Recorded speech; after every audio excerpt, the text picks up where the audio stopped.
Hi guys, welcome back to the channel, Right About Shankar. So before I start, this week's gonna be another book review. But again, before I start, I'd like to say one thing. This quarantine period has been a very tough period for everybody. It's not even been 1 week since the announcement came that there'll be a 3 week curfew until April 15th. And all of us are, what are we gonna do in 3 weeks? So many of you maybe have online classes, internships, and projects or whatever. But all I'd like to say is use this time for pursuing your passion. If you have a skill you haven't worked upon for a long time, I suggest you take that up because this time will not come back again. And if you're in final year, well, all the best to you because this time will never come back again. So use this wisely. If you can pick up a book, read and enjoy.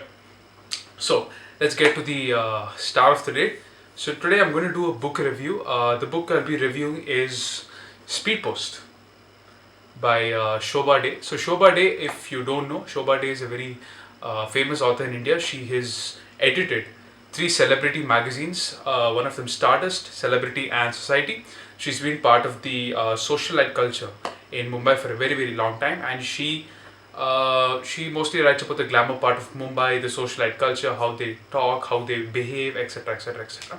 So, with this book, I would like to say one thing that Speedpost is actually a series of letters written to Shobha Day's six children. The six children, their age groups vary from the age of 10 to the age of 21 to 22. So that's the age difference we're talking about. One girl, Anandita, she's probably 10, and two sons, Aditya and Ranadeep. They're both looking for jobs. They're already, full-grown adults. So the age difference and the letters, she's written letters to her children on various topics, mostly about her experiences as a mother. The book title says it all. It says, Letters to my children about living, loving, coping, and caring in this big, bad world. So, first of all, I'd like to start off that the letters talk about various topics with her experience as a parent. For example, one of the stories talks about privacy. So, all of us youngsters, 20 somethings, we talk about privacy. I want my own space, I want my own room, my me time, if I can put it that way.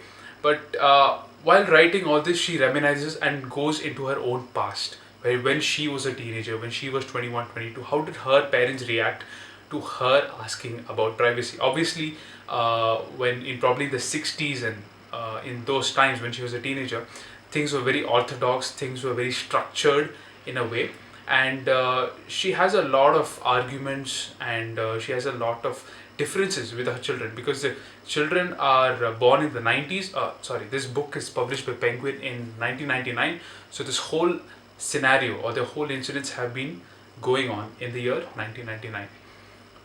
So obviously the book again talks about privacy. It talks about bringing up kids in a modern world, how the children dress, talks about traditions, talks about blurring the lines between traditional and modern. For example, her parents, they didn't force her to learn cooking, but she learned it on her own because she realized that there's a need to preserve her culture. While her children said that, I'll just hire a cook or I'll just hire a driver to do my chores. There's the scenario which talks about pocket money, where her kids, her 14-year-old daughter Arundhati goes in and asks her for pocket money because all her friends are getting it. But she goes in a nostalgia phase where they never used to get pocket money, probably just to get an ice cream or just to go to the movie or things like that. My favorite part of the book talks about swear words, where kids are so open to using swear words in front of their parents, in front of their close relatives, while probably the 60s and 70s and 80s, the kids, they used to fling a few swear words here and there, but not in front of the elders itself. So it's such a stark difference between the age groups and such a stark difference between the generations. And there's a lot of dilemma in the book which the author Shobha Day goes through as a mother. She wants to be strict with her children, but she also doesn't want to be overbearing on them, like kind of a schoolmaster. She also wants to be the caring, loving mother and protect her children from the dangers of the world. This is my brief review on the book. On the positives, I think it's great because each incident which she writes to her sons and daughters, it's very short. It's probably 2-3 pages, so you can read 2 3 stories probably in one day and continue the next and finish in probably 10 days. It's up to you. And the language is pretty simple. But on the negatives, I would say that there are a lot of personal incidents which Shobha Day talks about, which she thinks is very easy for her to write. I mean, she's able to understand what she's writing. But for an external observer, it's quite hard to grasp what is going on in this situation. She talks about her relatives, her family members, her mother, father, but it seems like she's writing in a personal diary. I would have preferred some small footnotes or subtext where the reader actually gets a context on what's actually happening in the situation. Other than that, I think very, very personal stories, and this book starts off with a page saying that if God were, sorry, God is a mother.